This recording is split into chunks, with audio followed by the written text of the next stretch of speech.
Alors je vous invite à une petite méditation ce matin sur un texte de Jacques, Jacques chapitre 1, versets 22 à 25. Mettez la parole en pratique. Ne vous contentez pas de l'écouter en vous abusant vous-même. En effet, si quelqu'un écoute la parole et ne la met pas en pratique, il est semblable à un homme qui regarde dans un miroir son visage naturel et qui, après s'être regardé, s'en va et oublie aussitôt comme il était.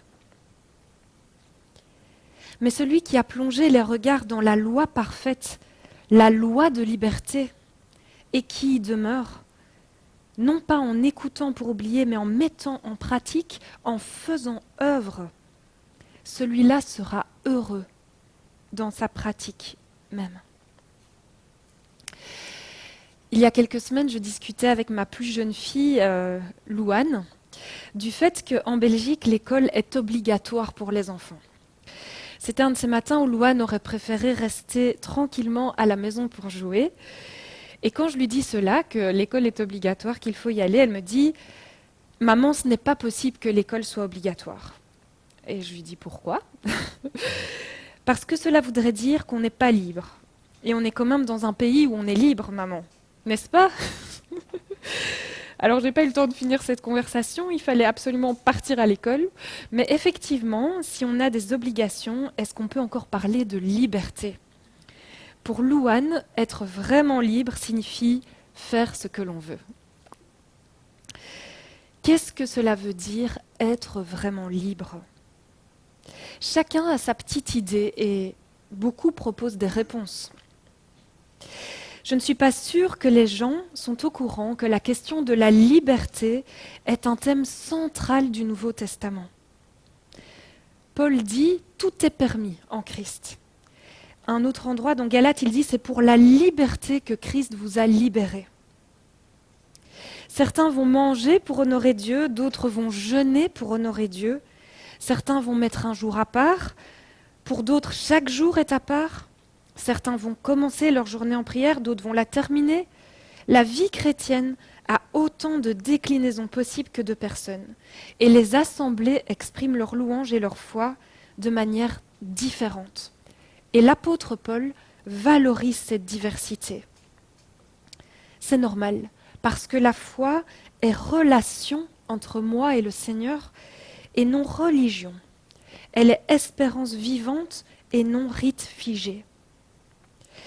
Il n'en reste que la notion de liberté chrétienne est complexe et profonde. Et parfois, on a du mal à saisir, à se situer, on ressent une tension. On l'a d'ailleurs vu dans le chant « Ma volonté » ou « La volonté de Dieu »,« Ma liberté » ou « L'obéissance ».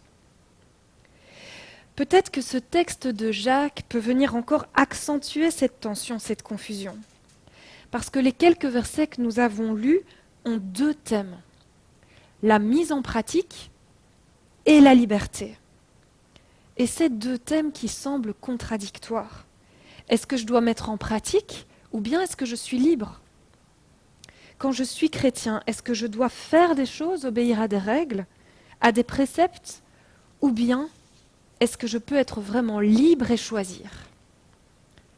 Et cette tension, vous le savez sans doute, mais elle se retrouve au cœur même du protestantisme. On reproche à des églises d'être trop libérales, traduisez des églises qui prennent trop de liberté, avec le texte notamment, et à d'autres d'être trop légalistes, traduisez des églises qui sont dans un rapport de soumission à une loi dans leur manière de lire le texte. Le texte de Jacques dirait sans doute ni l'un ni l'autre, ou plutôt et l'un et l'autre. Vivez selon la loi de liberté. J'ai été prof de français dans ma vie précédente et si j'avais dû analyser cette expression en classe, vivre selon la loi de liberté, j'aurais pu parler avec mes élèves d'oxymore, c'est-à-dire de l'association dans un même groupe de mots de deux idées contradictoires. La loi de liberté. Ces quelques mots m'interpellent. Qu'est-ce que cela veut dire? Ce serait plus simple si le texte nous disait soit qu'on était libre, vivez librement, ou bien qu'on avait à obéir à la loi, vivez en obéissant à la loi. Au moins on saurait à quoi s'en tenir. Mais une loi de liberté, ça nous laisse inconfortables, comme souvent avec l'Évangile. Comment une loi pourrait-elle être une loi de liberté ? Alors j'aimerais visiter ce texte avec vous sous le regard de quelqu'un pour qui le thème de la liberté avait une valeur centrale. Il s'agit de Jacques Ellul. C'est un théologien du XXe siècle que j'aime particulièrement. Et avant de poursuivre sur notre texte, j'aimerais vous dire quelques mots de sa vie. Jacques Ellul était fils unique. C'est un homme du XXe siècle, d'un père libre-penseur et non-croyant. Sa mère était protestante, mais ne parlait jamais de sa foi par respect pour son mari. Donc il n'a reçu aucune éducation religieuse, ni d'attache ecclésiale. Et quand il arrive à l'âge de 17 ans, il va vivre une conversion brutale et inattendue, complètement inattendue, qui n'était pas du tout préparée par un catéchisme ou un scoutisme. Il n'avait eu aucune relation avec l'Église. Il avait été éduqué dans une vraie laïcité. Il était en train de faire un travail scolaire, une traduction d'un texte de Goethe qui n'était pas du tout un texte à tonalité chrétienne, quand d'un seul coup, il a eu l'évidence de la présence de Dieu. Ça s'est imposé à lui de façon brutale, inattendue et complètement évidente. Et sa première réaction, ça a été la peur de cette présence de Dieu. Et en fait, il l'expliquera plus tard, la peur qu'il y avait là derrière, c'était la peur de perdre sa liberté. La liberté pour Ellul était une valeur sacro-sainte, centrale. Et il va essayer de fuir cette conversion qui lui est tombée dessus. Au moment où ça lui arrive, il va prendre son vélo et parcourir des dizaines de kilomètres dans la campagne pour essayer de fuir ce Dieu. Et pendant 6 mois, il va essayer de résister à cette conversion. Il va lire des quantités de textes antichrétiens, Marx et d'autres, pour voir si cette foi tenait. Il va se soumettre à des tas d'arguments contraires à la foi. Et au bout de 6 mois, il cède à la foi chrétienne. Le basculement tient au fait qu'il réalise qu'en devenant chrétien, il accède à la véritable liberté. Jusqu'ici, dira-t-il, il vivait de liberté factice, illusoire. Parce que finalement, on ne triomphe jamais vraiment de soi quand on y réfléchit. On est souvent esclave de nous-mêmes. On est un obstacle à notre propre liberté. Il n'y a pour Ellul qu'en Christ qu'on peut accéder à la vraie liberté. Et il va pleinement saisir ce verset de Paul. C'est pour la liberté que Christ nous a libérés. À partir de là, il va dans toute son œuvre, qui est colossale, opposer la liberté en Christ avec les autres libertés. Alors juste pour l'anecdote, quand il va annoncer à sa maman qu'il s'est converti, sa maman va lui répondre « Je ne suis pas du tout surprise. Je prie pour ta conversion depuis ta naissance. » Conversion inattendue pour Jacques Ellul, mais pas du tout inattendue dans le cœur de Dieu, qui avait recueilli ces années de prières silencieuses d'une maman aimante. Et je me disais, quel encouragement à prier pour nos enfants et à prier de manière générale. Pour terminer sur Ellul, il était déjà étudiant au moment de sa conversion. C'était un jeune homme très doué, très précoce.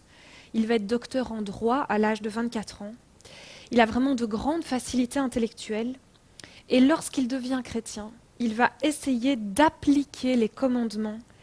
Tu aimeras le Seigneur ton Dieu de tout ton cœur, de toute ton âme et de toute ta pensée. Et il va prendre pour lui cette dernière parole de toute ta pensée. Il se dit, puisque j'ai reçu des facultés intellectuelles, je vais m'efforcer d'aimer Dieu de toute ma pensée. Et il va se consacrer à la pensée, à un métier d'intellectuel, et il va laisser une œuvre énorme, à la fois en sociologie et en théologie.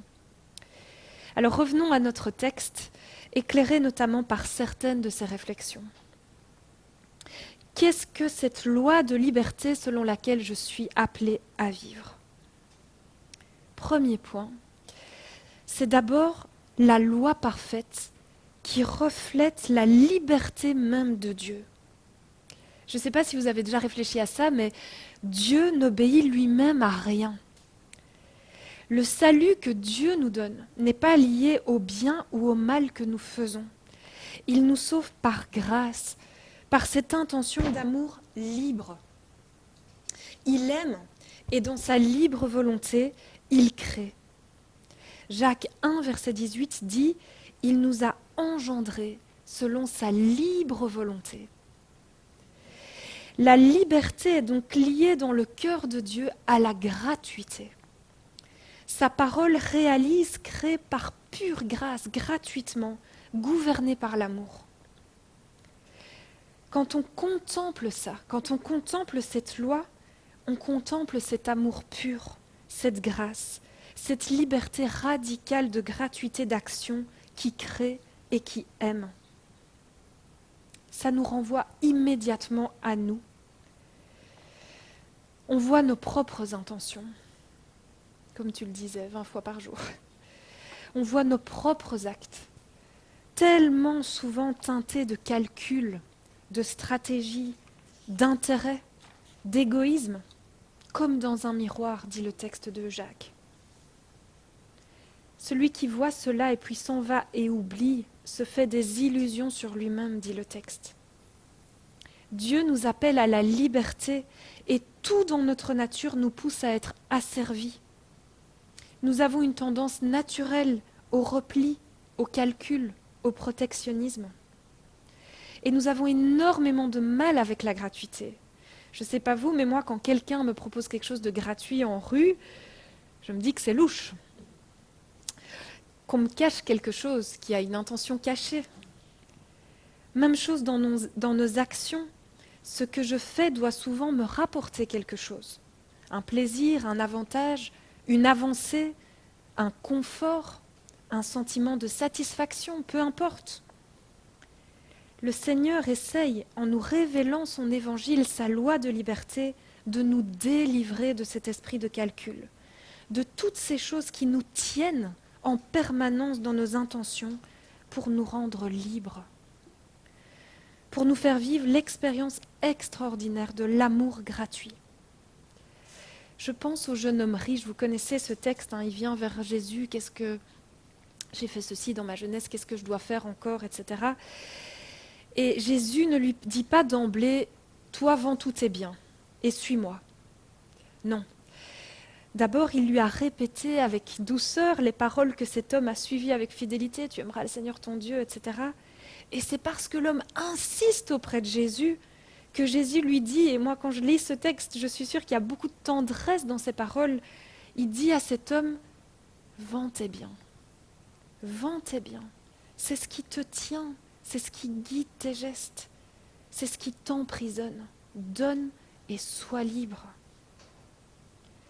Contempler la loi de liberté doit nous amener à rechercher la même gratuité dans nos actions, nos réalisations. Et c'est peut-être une première question qu'on peut se poser ce matin. Est-ce que mes choix, est-ce que mes actions, est-ce que mes réalisations sont guidées par l'amour et par une intention gratuite? Qu'est-ce que nous observons ce matin dans le miroir?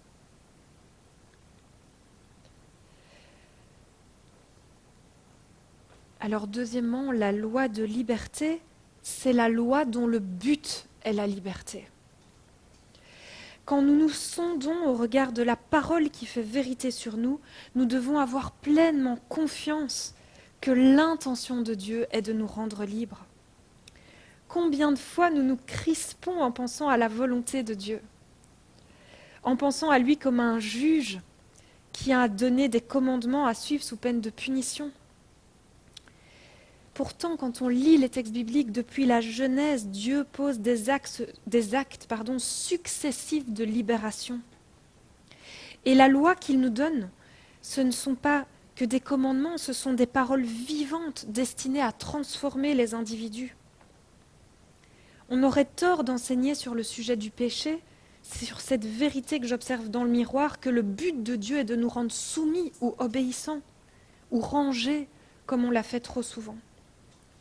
C'est pour la liberté que Christ nous a libérés. Moi, ce qui m'aide, c'est de transférer à l'éducation des enfants. Est-ce que le but de l'éducation est de rendre les enfants obéissants? Alors je dirais que non, je dirais que l'obéissance est un moyen utilisé parmi d'autres pour que l'enfant, au final, ultimement, trouve sa place, s'épanouisse, triomphe de ses mauvais penchants. Le but est son autonomie, sa liberté bien gérée. C'est pareil pour nous. Quelle vision de la parole de Dieu avons-nous? C'est une deuxième question. Est-ce que nous cherchons des préceptes auxquels nous devons obéir? Ou est-ce que nous contemplons l'intention prodigieuse de Dieu de nous rendre libres par lui et en lui?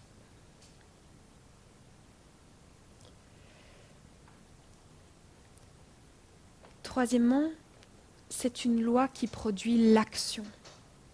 Il y a un chant de louange contemporain, je ne sais pas si vous le connaissez, si vous le chantez parfois, mais le chant dit « Quand tu parles, en s'adressant à Dieu, des galaxies voient le jour ». Quand Dieu parle, quelque chose se crée. Je trouve ça fabuleux. Quand Dieu parle, quelque chose se crée. La loi de liberté ne peut pas rester stérile. La Tob traduit le passage que nous avons lu « Devenez des réalisateurs de la parole ». J'aime énormément cette traduction. Devenez des réalisateurs de la parole. Et pas seulement des auditeurs qui s'abuseraient eux-mêmes. Mais celui qui s'est penché sur une loi parfaite, celle de la liberté, et s'y est appliqué non en auditeur distrait, mais en réalisateur agissant, celui-là sera heureux dans ce qu'il réalisera. La loi de liberté ne nous appelle pas à être des auditeurs, mais des réalisateurs agissants. Alors ça m'a fait penser à mon beau-frère qui travaille dans la réalisation de films. C'est assez fascinant, tout naît dans son esprit. Tout naît d'une idée créative dans sa tête. Et cette idée va engendrer toute une machine qui demande beaucoup de travail pour faire advenir cette idée, pour la réaliser. S'il écoutait les obstacles, les craintes, les manques de financement, rien ne se produirait jamais. Mais quand il se lance dans un projet, il s'accroche à son idée, à sa vision, avec confiance et aspiration que cela doit se réaliser. Et je me disais, nous chrétiens, nous sommes appelés à être des réalisateurs. La loi de liberté fait naître en nous des inspirations, des projets, des idées, des intentions qu'elle nous appelle à transformer en réalisation. Et cela va du plus petit au plus grand. On commence toujours par la petite porte. Prier pour une personne mise sur notre cœur. Prendre le temps de prendre des nouvelles de quelqu'un qui vient à notre pensée. Créer, peindre, danser, servir les plus démunis, jouer d'un instrument, réaliser un projet, s'occuper d'un enfant, partir en mission dans un quartier, donner ses biens aux pauvres, cuisiner un repas pour un malade, visiter un prisonnier, prêcher, encourager, sourire. Je vous laisse continuer la liste. Une troisième question ce matin. Est-ce que la peur des obstacles, du déni, de la distraction nous maintiennent dans un statut d'auditeur? Notre destinée est d'être des réalisateurs agissants. Y a-t-il un projet dans mon cœur, une idée que le Seigneur m'a mis à cœur pour lequel je sens que je reste un auditeur?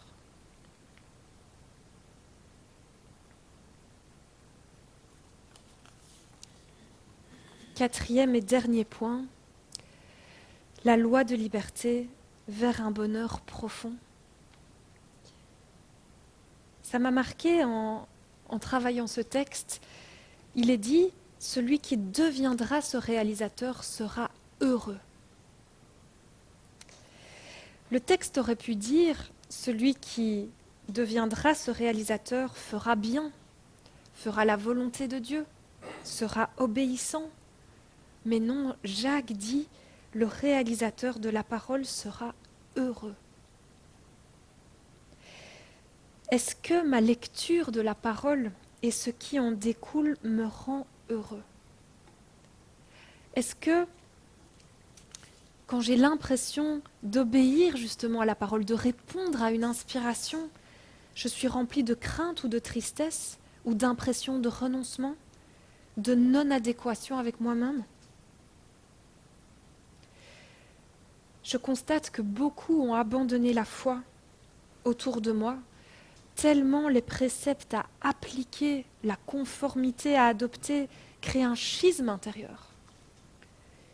Or, nous sommes destinés à être un, unifiés, indivisibles, et le Christ est la tête qui tient tout unifié en nous et dans l'Église, dans le corps du Christ. L'Ancien Testament promet « Je graverai la loi dans notre cœur, à l'intérieur de nous ». Sommes-nous heureux dans notre pratique de la parole? Jaillit-elle de notre cœur ou reste-t-elle extérieure à moi? Pour conclure, la loi de liberté est cette parole vivante et gratuite d'amour qui m'est adressée personnellement, avec mon prénom. Cette parole ouvre un dialogue intime. Le Seigneur nous dit « Je t'invite à découvrir un amour, une qualité d'amour insoupçonnée. Veux-tu demeurer dans cette loi de liberté et devenir un réalisateur agissant ?» Il pourra y avoir des obstacles, il pourra y avoir des difficultés, évidemment. Mais il y a une joie profonde. Le Seigneur dit, poursuis ce dialogue avec moi en scrutant ma parole, en te penchant sur elle. Goûte à la liberté, goûte à la joie qui va transcender les renoncements, les épreuves et la souffrance. Va et agis. Je voudrais terminer cette méditation par un verset d'1 Chroniques, chapitre 28, verset 20. Fortifie-toi. Prends courage et agis. Ne crains point et ne t'effraie point, car l'Éternel Dieu, mon Dieu, sera avec toi.